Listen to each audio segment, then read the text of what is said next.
Thanks, Lillian.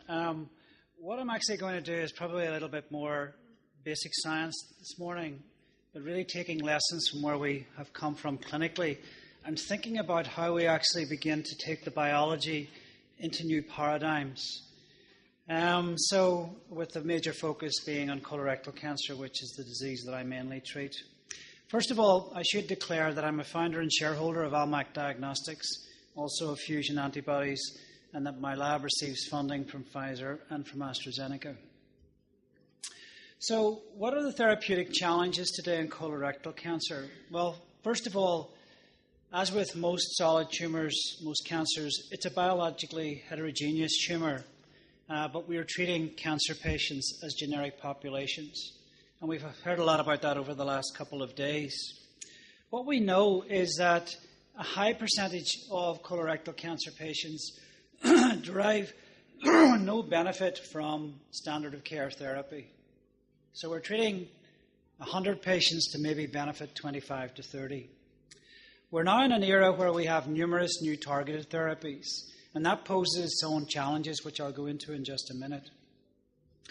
And historically and up to date, we've actually largely defined this disease based on its anatomic and somatic definition. But we're really now moving alongside that into a new era where both germline and somatic definitions around the genetics of disease in colorectal cancer become important. And finally, as I'll show you in just a minute, one of the real challenges that we have is the inability, using our current paradigms for drug development in colorectal cancer, to move from the metastatic to the adjuvant disease setting. What are the challenges for all the stakeholders involved? Well, first of all, patients are receiving unnecessary or ineffective treatment. And that's a real challenge. Our health providers, whether that's insurers, hospitals, are using resources that are ineffective and often very expensive. Our health services and insurance are paying for suboptimal therapies, and those are real challenges. And of course, we see the spectrum now of people beginning to pull back, asking the question of affordability, and are we willing to pay for suboptimal therapies? And for our colleagues in the biotech and pharmaceutical industry, this inability to identify correct patients in a targeted way for new drugs, leading to trial failure, is one that they can't afford to actually take in terms of the same risks anymore. So this is a slide that I made about 6 years ago, and at that time, about 2007-8, there were close to 70 drugs in development in colorectal cancer. And you might expect that a lot of those would have come through by this stage in terms of their development, but the reality is that we've only had one new registered drug in the last 4 to 5 years in colorectal cancer. And so therefore, and I think this is a very important slide, we had a decade from about 1996 until 2005, 2006, where the landscape in colorectal cancer really became transformed. And I have to say, I think we actually forgot that we still, in reality, across that decade, really only had 2 active agents as chemotherapy, 5-FU and irinotecan.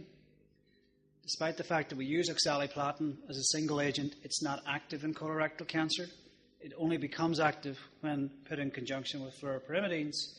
And then, of course, we've had the spectrum of EGFR inhibitors with cetuximab, VEGF inhibitors with bevacizumab, making a significant impact. But the last 6-7 years, we haven't moved that paradigm forward. We're still, in terms of metastatic disease, around about 22 months. And so, when you have had 6 to 7 years where those advances that have been made with targeted therapies are not really benefiting patients, it's time to stand back and ask the question, why? What is it that we're not doing? And how do we need to go about things differently? So where are we today? Well, no doubt we have made significant improvements since the early 1990s. But we must recognize that the vast majority of people with early-stage colorectal cancer, stage 2 and stage 3, derive no benefit from what we are doing to them, particularly the stage 2 patients, but also I would contend stage 3 patients. I would also contend we may be doing a subset of those patients some real harm, and I'll go on to actually demonstrate why I think that. One of the, I suppose, very important things that has occurred over the last few years has been the use of K-Ras testing as a stratification biomarker in colorectal cancer to predict therapeutic benefit from EGFR. Importantly, though this came about from serendipity, not from a prospective scientific development, and I'll show you why that was in a minute, but importantly, this created the paradigm shift that we probably needed in this disease to begin to really focus on using molecular characterization in the stratification approach. This slide actually is from Rafael Amato's paper in JCO, published back in 2008, showing for the first time that using K-Ras, we were able to subset those patients who were able to benefit from EGFR therapy. This is with Panitumumab. If you just focus here, the blue line is the K-Ras wild-type population who benefited from Panitumumab. Now, importantly, this is the study that was done third line. It was a registration study for Panitumumab. And the only reason that K-Ras testing was done was, Francesco, because the EMA said, we're not going to register this drug. And so this was then retrospective. They went back and analyzed the patients for RAS, and it was only on the basis of the RAS testing that they were able to pull out that population that were truly beginning to benefit from Panitumumab. So very important lessons, in my view, for both drug development, potentially for registration studies, but particularly in terms of where we are headed in this disease.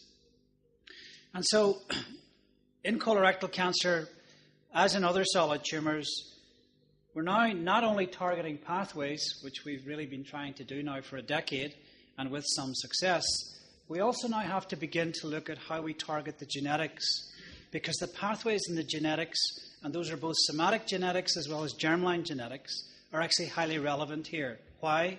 Because the pathway that actually may be upregulated or downregulated actually may be dependent upon the somatic or indeed germline genetics, and may be very, very important.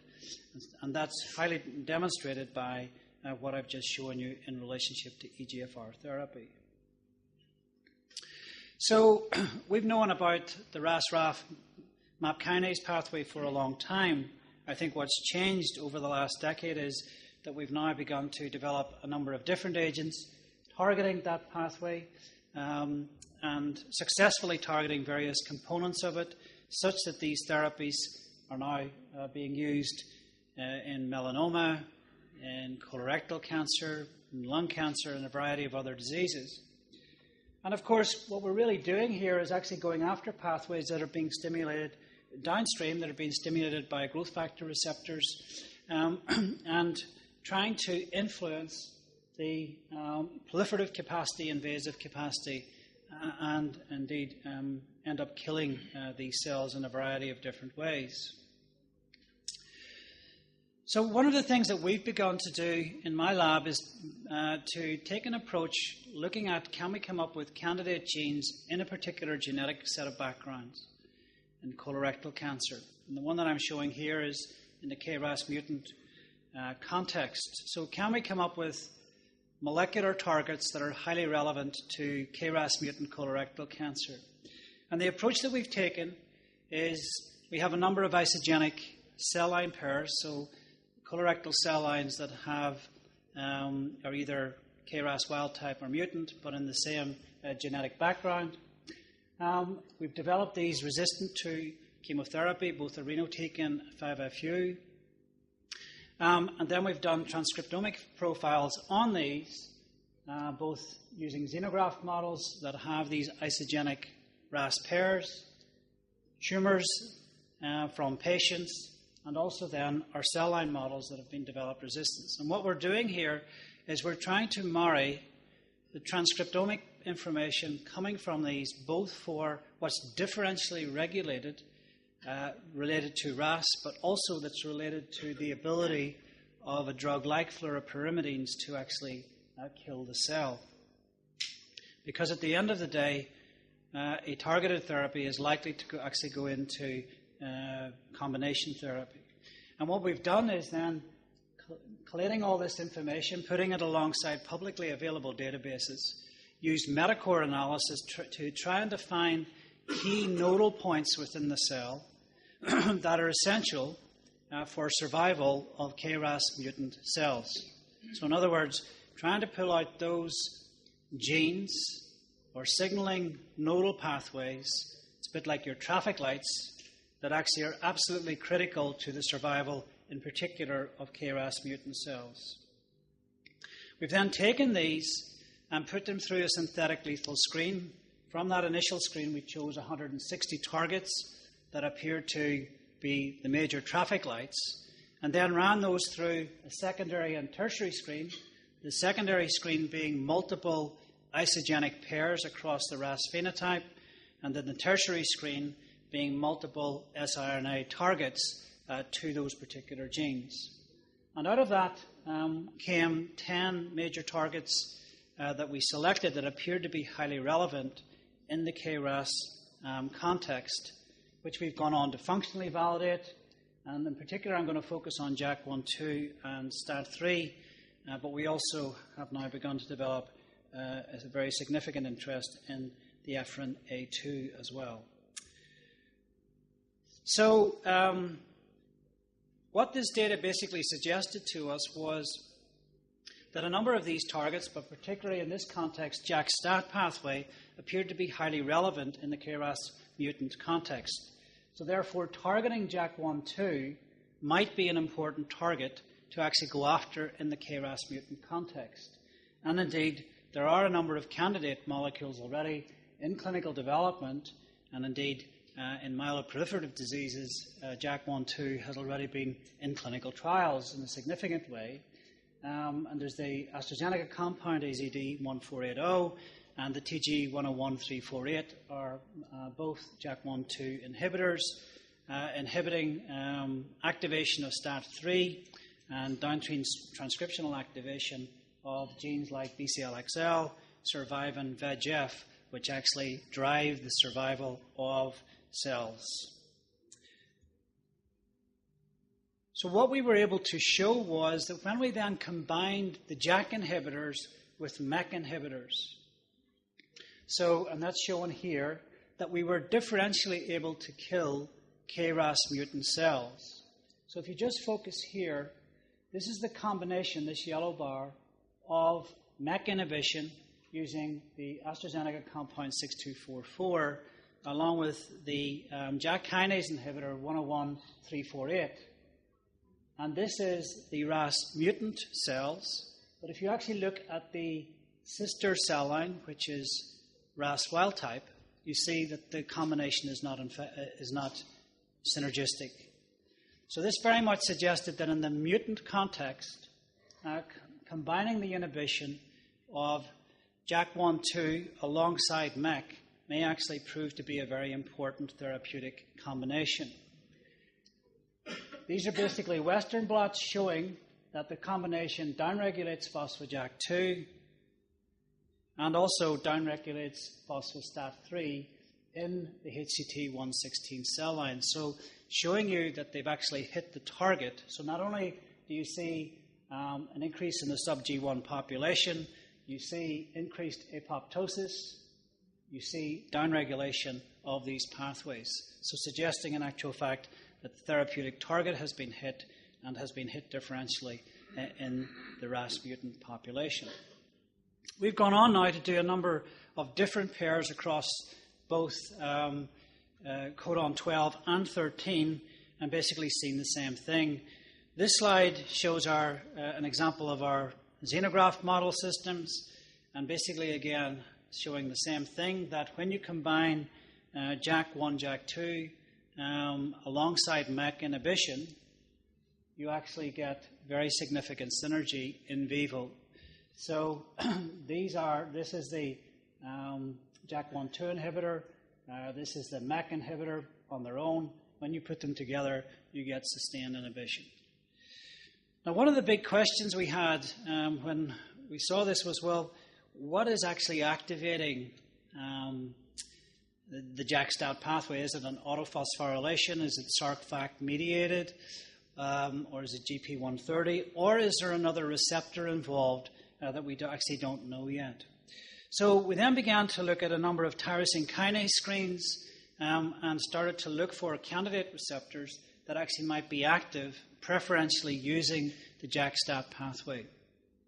And what we turned up was that in actual fact it was c-MET that was preferentially activating the JAK-STAT pathway, both in a RAS context, but also when you inhibited MEK, as I can show you here.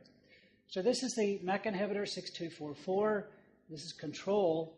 This little dot here is a tyrosine kinase activation of the c-MET receptor. And as you can see, when you treat cells with 6244, you're activating the c-MET receptor, suggesting that this is being turned on, particularly in K-Ras mutant cells. We then went on to validate this in a number of different ways. We're using, first of all, crisatinib, because we had it, even though it's not specific in relationship to MET inhibition. But again, you can see by treating with 2.5 crisatinib, we were shutting down MET inhibition. We were also shutting down JAK1, JAK2, and when we then also functionally validated using an siRNA targeting c-MET in the K-Ras mutant context, we saw exactly the same thing, that we shut down c-MET. We also shut down or decreased phospho-JAK3 and phospho-STAT3 in the RAS mutant context.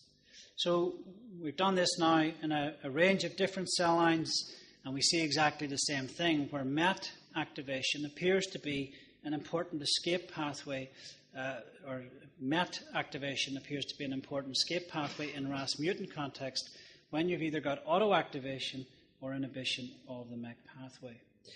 We've also validated this in vivo, and I'm just showing you two of those experiments, both in the RAS mutant context. This is the K-Ras G13D, and the other is the G12V. Those are two of the prevalent mutations that are seen with RAS and colorectal cancer.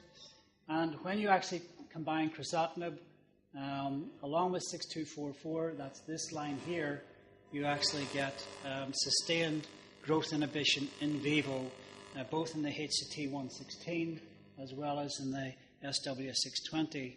And this has now proved the basis. You can actually see here is the actual tumours photographed of the combination. So you can see very effective tumour kill compared to vehicle, compared to crisatinib alone, compared to MEK inhibitor alone.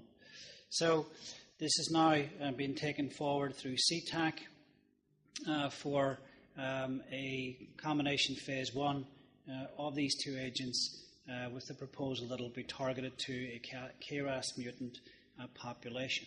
So it very much shows how, when you interrogate the biology, you can actually go all the way through functional validation in your cell line models in vivo, and actually, at the end of the day, come forward with important hypotheses, which we can now take forward as the underpinning hypotheses, much as what we talked about yesterday in the workshop, for clinical development.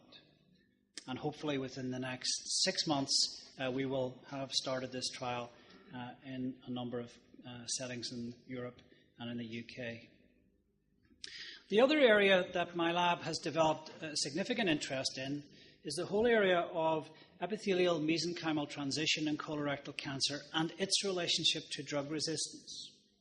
And this comes from the context of posing the question, in the adjuvant disease context, so in those patients who we largely primarily resect their tumor, so the surgeon removes lymph nodes, the primary lesion, stage 2, stage 3 disease, we then, either in a subset of stage 2 or in stage 3 patients, begin to treat those patients with adjuvant chemotherapy.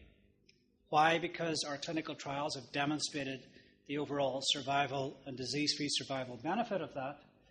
But are there subgroups in there that we may be doing some harm to? Part of the reason for posing that question is, of course, to try and identify if that's the case and if we can select out those patients. But the other is to come up with targets that potentially may be very important within the adjuvant setting. Why?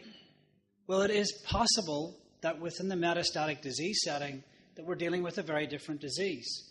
Indeed, that heterogeneity that we see in metastatic colorectal cancer is even more diverse than what we see in the adjuvant setting. So the question is, well, are we seeing a different type of population maybe manifest in those patients that we treat with fluoropyrimidines or with oxaliplatin in the adjuvant disease context? And do they adopt a more mesenchymal-like feature rather than an epithelial feature, which is what we would see normally in this disease?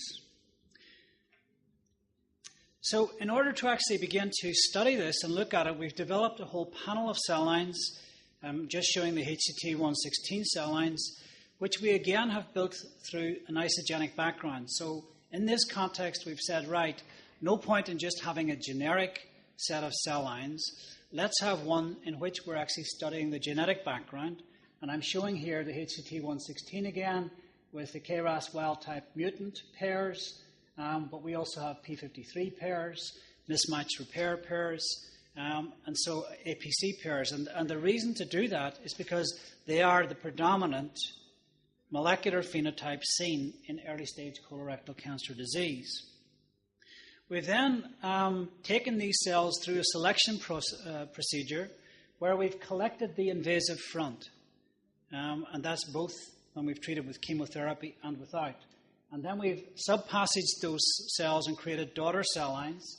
So, for example, this is the HCT116 parent, that's the RAS mutant, and then we have the I6 daughter cell line, which is 6 passages of these more invasive front cell lines. And the question we're trying to get at here is, well, these are the cells that are more likely to become metastatic. We've gone on then to begin to phenotype these and characterize them, looking both at the signaling pathways that are upregulated by using RT-KI screens, and then validating these using Western blotting and validating some of the targets that have come through that. And this slide shows, if you just look at this top panel, this is the parental HCT116 cell line. This is the colon cell line with a RAS mutant. And these are, as you can see in the dish, they look like regular epithelial cells. Well, here's the daughter I6 cell line. And as you can see, these are spindle cell-like. So very, very different from the parental cell line.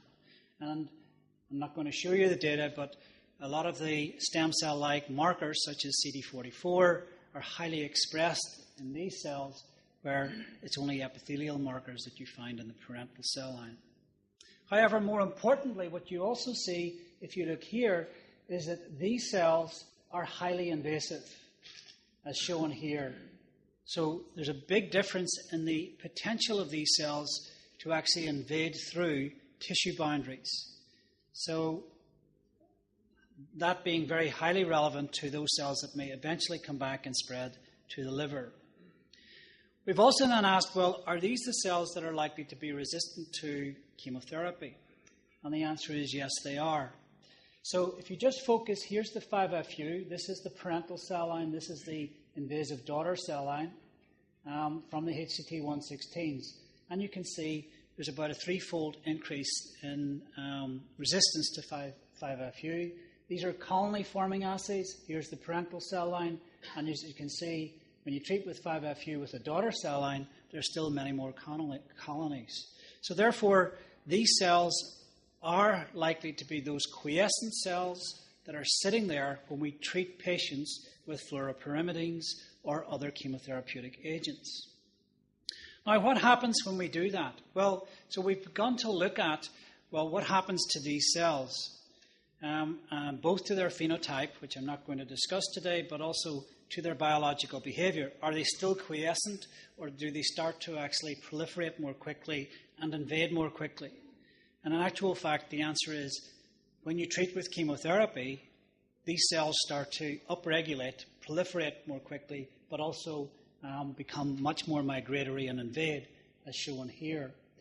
So this is the HCT116 parental cell line, and this is the rate of invasion. That's what this is measuring. When you then treat these cells with 5-FU, that rate of invasion goes up. Now, that's the parental cell line. Here's the daughter invasive cell line, and as you can see, it's highly invasive. When you treat that cell with 5-FU, it doesn't become any more invasive. So what this set of experiments are telling us is that when you treat these cells with a chemotherapeutic agent with fluoropyrimidine, you create the potential to create a cell that actually has a much more invasive phenotype than its parent does, or in a cell that's not treated with chemotherapy.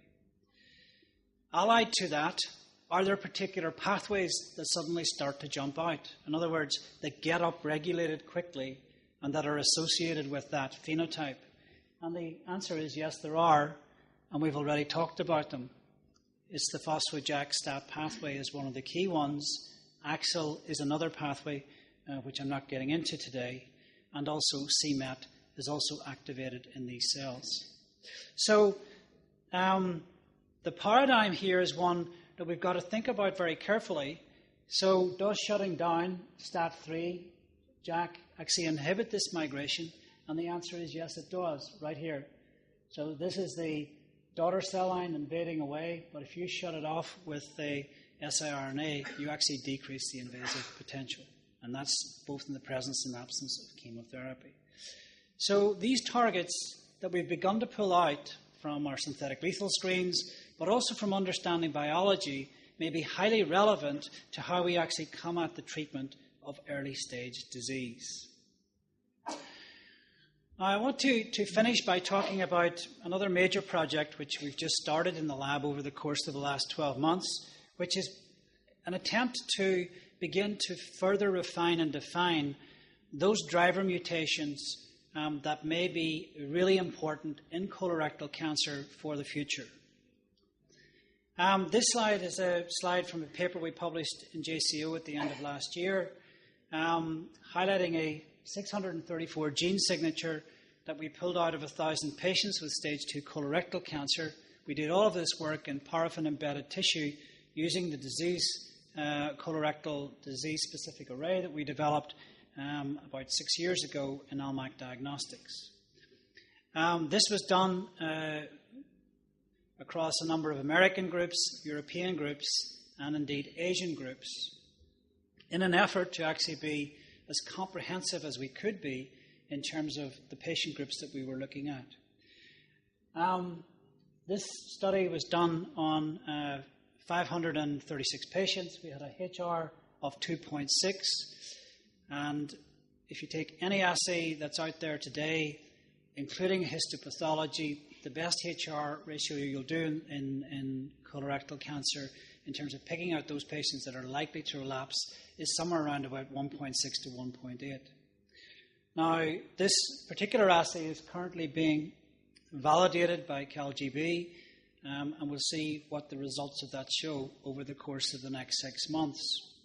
However, importantly, what we wanted to get outside of trying to develop a signature was we wanted to try and get in behind the biology of what these 634 genes might represent. And so what we did using an unsupervised approach was begin to ask the question in a subset of these patients, in 209 where we had all of the clinical follow-up data, but also stage 3 patients, among those was asked the question, well, are there particular survival patterns that actually fall out using an unsupervised approach? And the answer was, yes, there were. We were able to pull out 4 subgroups out of this signature that actually had quite different survival patterns, which are shown here. Interestingly, we went back and then started to phenotype some of these. And the reason we have never published the particular phenotype is because, first of all, it's a small subset of the population we studied. Secondly, there are major errors within the way we would have gone about it. So whether it's a credible finding or not, we put a question mark opposite. But the green line here are those ones that have a predominance of microsatellite instability. So in other words, if that turns out to be true, the transcriptomic profile that we've pulled out through that unsupervised approach is one that relates directly to the mismatch repair phenotype. The other phenotypes we're currently interrogating, but in a different way. Now, because of this approach, and because we were able to select out, by the way, we did this in a number of different populations.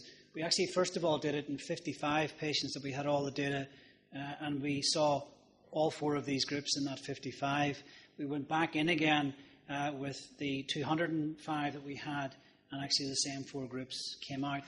So that actually was an important internal validation, though at the same time I wouldn't, say that this is absolute yet, because we have to do a lot more validation on it. But what it led us to was the idea that within colorectal cancer, there are definitely going to be key groups in here that are very important.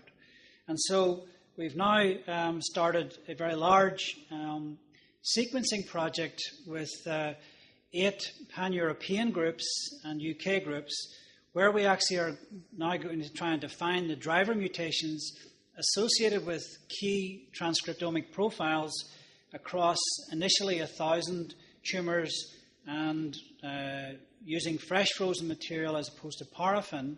And then we're going to go and validate these, as I'll show you right now. So what we've begun to do is we've already collected over 600 fresh frozen tumours from right across Europe. And these are patients where we have all of the properly annotated clinical information, stage information, and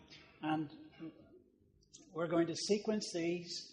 We're also going to do expression profiling on them using the Accelerate, and then bring those through bioinformatic technologies, try and identify driver mutations, which we will then validate in a subsequent 500 to 600 patient cohort, which we're also collecting. What we are hoping to do is, using this technology, 2 things. One is to identify key driver mutations in colorectal cancer, but importantly, alongside that, associate those with key profiles from the transcriptome. Obviously, then validate these, and then in collaboration with the Sanger Center, we're going to screen for these driver mutations.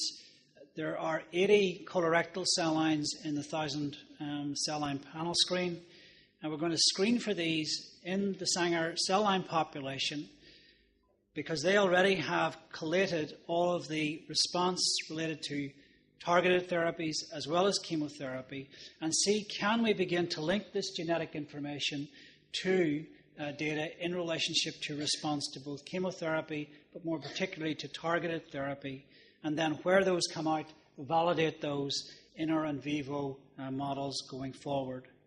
We also intend to build on that by trying to develop robust prognostic genetic signatures that may be relevant within stage 2 and stage 3 by marrying these driver mutations to a particular transcriptomic profile, and then use those as stratification tools going forward.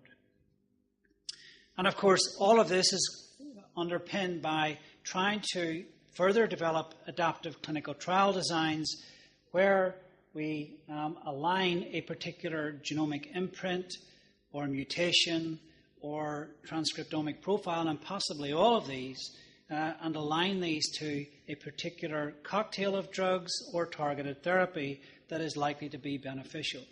And of course, we have played a major role in getting Focus 4 off the ground, which is in the UK setting and European setting, a major adaptive design where we've taken the molecular phenotype of patients with metastatic colorectal cancer, and those are then going to define what treatment arm those patients fall into.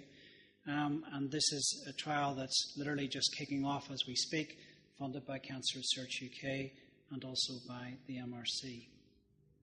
So where are we, therefore, in colorectal cancer? Well, I think fundamentally what I'm saying is we need a new approach today. It's based on our understanding of the relevant biology, clinical context, and genotype. We can't continue to do what we always have done. As Einstein once said, if you keep using the same equation, you'll get the same answer. And actually, that's what we've been doing, in my view, across the last decade. And we've got to think very differently going forward. The use of genetics and the understanding of biology in cancer is going to change, and already has, in my view, the drug development pathway. We've heard throughout this conference from Jack about study size, study design, and how biology is actually beginning to impact on that. Trials like the Battle trial, Focus 4, highlight that. That biology will drive the algorithm for adjuvant and metastatic disease, in my view. Prospectively determined genomic determinants, and this is a real challenge, is how do we get enough evidence to get those prospective determinants? So what that is going to demand is that those proof of concept prospective determinants are done in patients as the setup for the larger study. And this, therefore, is, in my view, the importance of the whole discussion across the last 2 days. Why?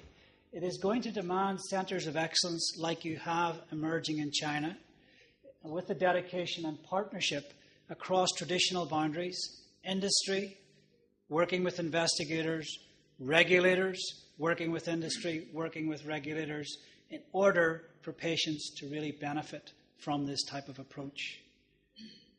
So finally, I'd just like to thank the people, my collaborators in my group, particularly Sandra van Scheebroek, who's led all the RAS work and identifying targets, Philip Dunn, who's developed all the models in colorectal cancer and isogenic pairs and invasion, Wendy Allen, Richard Turkington, who've actually led on the chemotherapeutic studies, my colleagues in ALMAC Diagnostics, Paul Harkin and Richard Kennedy, in the clinical trials unit at Queen's, Richard Wilson, who leads out, along with Sandra van Scheebroek, in the phase 1 development, but also in the colorectal trials, and Richard particularly on the Focus 4, and the EORTC GI group, and Alton McDermott, and Tim Maughan. Alton's at the Sanger Centre. So, and I should acknowledge the funders of my research.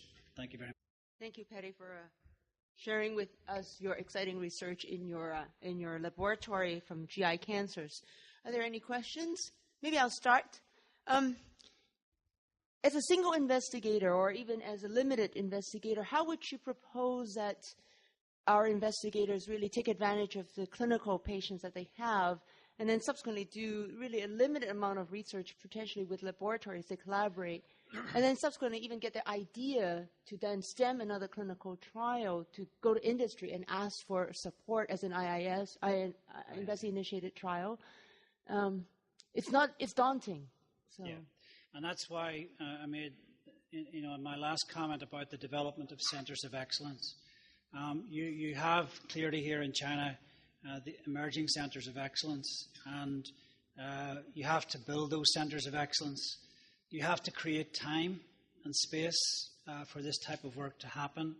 You've got to bring many different disciplines together in teams. We talked about teams yesterday. In terms of phase 1, I think, Rich, it was you who talked about the importance of the team. This team's even bigger because it's got other people around it. Bioinformaticians become really important. But the reality is that that's where the future of clinical development is going to go. If we continue to take a drug, as we discussed at our workshop yesterday, and just put it into a clinical trial because we've got a standard of care, the likelihood is that we're going to fail, and I think that's the lessons of the last decade for me. Targeted therapy has been really, really exciting, but I pose a question which is a slightly different one. Have we really made the advances that we claim to have made with targeted therapy? Yes, we have, where there are, driver mutations in the low-hanging fruit, but have we really gone beyond that? So I think integrating this in a mindset that says that the patient actually, as part of a clinical trial, done ethically, becomes part of the experimental journey in trying to discover how best to go about treating cancer. Dr. Chan. Yeah, thank you, Professor Johnston, for the excellent data. It's very interesting to me that you show the morphology changes of the parental cells to the daughter cells, from the epithelial to the spindle-shaped cells. I think that is very interesting. And also you showed us it is really a glamorous process of the translational research potentially from the laboratory to the bedside, I think. I have a question that during the cell morphology changes, it seems that also you find the stem cell-like cells. And I think that from the morphology changes, I think it may be the EMT process, the epithelial mesenchymal transition process. So did you check the markers of EMT, like the adherent decrease and also the vimentin increase? Yeah. Absolutely. So that's an extremely good point. So this is an EMT type process. It's not that we're creating stem cells. These are stem cell-like, which are part of that whole EMT development. So our epithelial markers, as we went through these various passages in selecting out these invasive fronts, started to decrease. And markers like CD130, CD44 all started to rise. Vimentin started to rise. So, and EGFR type receptors all disappeared. So these are a very different type of cell. The other important thing is they're not quiescent. So stem cells, tend to be just sit there. They don't. These are not. These are actually cycling. And but when you actually then treat these with a therapeutic, with chemotherapy, you upregulate all of those things. Excuse me, and they start to cycle much more quickly. Okay, thank you. And also you find the JAK1 or 2 are maybe the targetable, actionable targets you find. And I want to ask, do you think the JAK1, JAK2, STAT3 pathway activation, is it associated with the morphology change? Well, certainly the upregulation of JAK1, 2 and STAT3 is associated with the daughter invasive cell line, and also it acutely upregulates when you treat with fluoropyrimidines in these cell lines. Not universally, by the way, because we have other cell lines where that does not happen. Importantly, when we inhibit JAK1, 2 using the AstraZeneca compound that I highlighted, we actually shut down the invasiveness. I didn't show that data. And just recently, because of our findings with c-Met, which hopefully will come out shortly in Cancer Cell, we're just sending back in the second iteration. When we shut down c-Met, we actually stopped these cells migrating. So there, I think, are some parallels here in relationship to how cells hang on and develop resistance. So they upregulate selective receptors that actually give them a survival advantage. But those receptors may also then do other things, and one of those is create an invasive front. Thank you. Okay, thank you. I'm a breast surgeon, and in breast cancer treatment, we have made greater progress in terms of molecular classification. And right now, we have recognized that breast cancer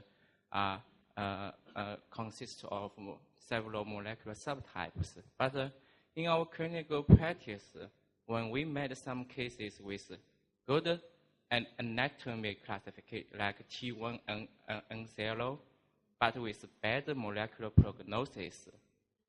So how do we treat these patients, or patients with very bad anatomy, T4 and 3, but with good prognosis molecular classification? So how to balance the anatomy classification and the molecular classification? That's a really good question. I mean, and breast cancer has led the way here. And what you have to do from as a practicing oncologist is actually treat based on what the literature tells you. And of course, the problem for us is that it's much easier to begin to pull out these taxonomies than it is to then immediately say what the clinical relevance of these may be. Now, in breast cancer, we know that, if you have a basal phenotype, that's going to have a worse behavior. It's going to be populated by BRCA nests, and so there you're going to want to have chemotherapy. But I'll pose a question in that subset. Why are you still treating some of those patients with taxanes? We actually know that taxanes don't work in those patients that have BRCA mutations. They actually only benefit from DNA-damaging agents, and there are other subgroups that sit within that are being pulled up by people like Carlos Caldas. So you have to go with what the clinical information that you have, as we have today, in terms of the treatment. Nonetheless, the questions that you're posing are highly relevant because there are going to be subsets of biology sitting within these groups, as defined today, that we may need to think about differently. So that's the relevance of the iterative process and the scientific process going forward. Is this is a dynamic that is going to change over time, and therefore we will not treat all basal cell or basal phenotype breast cancers the same in 10 years' time as we do today. Dr. Wu. So, you had do a lot of work in the Kras fields. So this is very interesting. So I have the very interesting the case about EML for ORC fusion. So as you know, now we find so many different cancers with the EML for ORC fusion, and these different cancers also sensitive to the crizotinib. So in this year, the Mango from the Japan National Cancer Institute create a new word, ORC-coma. This means all the different cancers with this ORC fusion, then we are treated with the same drug. So I think it's for K-Ras. Kras also in colorectal, in the lung cancer, and another. So, but so far we don't find any same in this different cancer. So do you think what is the difference and what means in this? Maybe in future we can create the same treatment for this K-Ras mutation. So I think you've really touched on probably the most challenging and most important thing. Are we going to end up over time developing or giving priority to the genomic information over the somatic information? We have come historically from a somatic definition of disease, quite rightly, but we're now moving into an era where we're actually in parallel beginning to subset that somatic definition of disease with genetic information at a level that even a decade ago, to be candid, we never thought was possible. And so those are the types of trials that we're now going to be doing, where I think for phase 1 studies, for example, quite apart from the safety dimension, we may have patients that come from many different centers across China or across America or across Europe that have already been molecularly characterized. Then those clinical centers will, be part of a trial where we're no longer enriching for breast cancer, but we're enriching for luminal A, or we're enriching for a basal phenotype, or we're enriching for an AML4 ALK fusion protein. So absolutely right. I can see the day where we'll be treating with the same compound across a variety of different diseases. And that's where the taxonomy comes in, that if you do have a taxonomy that's genomically defined, you may have cassettes of compounds that actually work within that spectrum. And that's where you'll be headed in your treatment. And I think the fact that clinical trials like Focus 4, which are very hard to set up, by the way, because the infrastructure that's needed to do these is huge. We need the regulators in with us because we have to do tests on patients, but we have to have the result back in 5 days. We have to have it quality assured to allow the enrollment. The same with battle trials, as well, the battle trial as well, I presume. So, the complexity of setting up these studies is at a very, very different level to what we've been used to. And it means that all the investigators, as well as all the centers who sign up to these sort of things, have to be trained in a very different way. So I expect that you could create a new word, rasoma. Yeah. Rasoma. That's very good. Martin, please. Thank you, Professor Liu.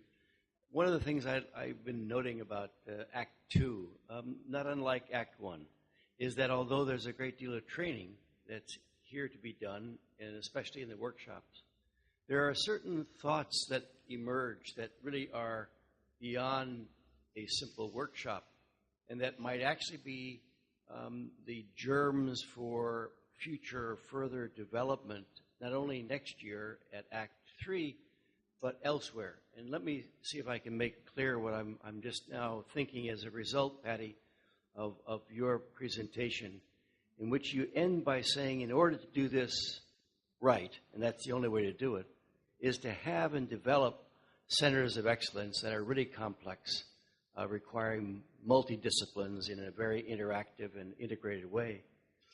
One of the things that those of us who have been privileged to visit China over the last 30 or so years that is instantly apparent is the dramatic forward progress that the country is making and already has made.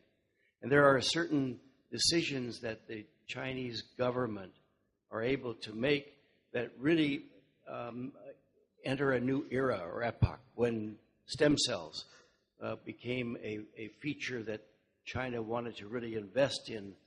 Centers of excellence were funded, and investigators who may have been dispersed around the world were now coming back to their Chinese home to conduct their studies. Would it not be something worth of interest? And certainly Professor Chin and Professor Wu have established centers of excellence, the former in hepatocellular carcinoma and Professor Wu, of course, in thoracic oncology, to actually have a session or two at a future meeting of what really defines centers of excellence, not only from the academic, but also from the pharmaceutical, because they're going to have to provide a good deal of the financial underpinning, and then essentially with our regulators, not just from the state FDA, but hopefully Professor Francesco Pignati and those of our colleagues from the U.S. as well, to really identify what centers of excellence require, and that hopefully, if that were brought to a high enough level within the governmental circles of China, they would also see the light that this is truly the productive path forward. Marty, my answer to that, first of all, is to completely endorse what you just said. I think that is exactly the type of forum and discussion that is needed, and certainly Act 3, 4, 5 would be a very good forum in which to do that. But it's not just an issue for China. It's an issue for us globally. It's an issue for the investigators in the US. It's an issue certainly for investigators in the UK and European landscape, because our centres actually, in my view, on their own are not equipped to deliver this. And I think that's the key here. It's the networking dimension of this is going to be absolutely key. The last question.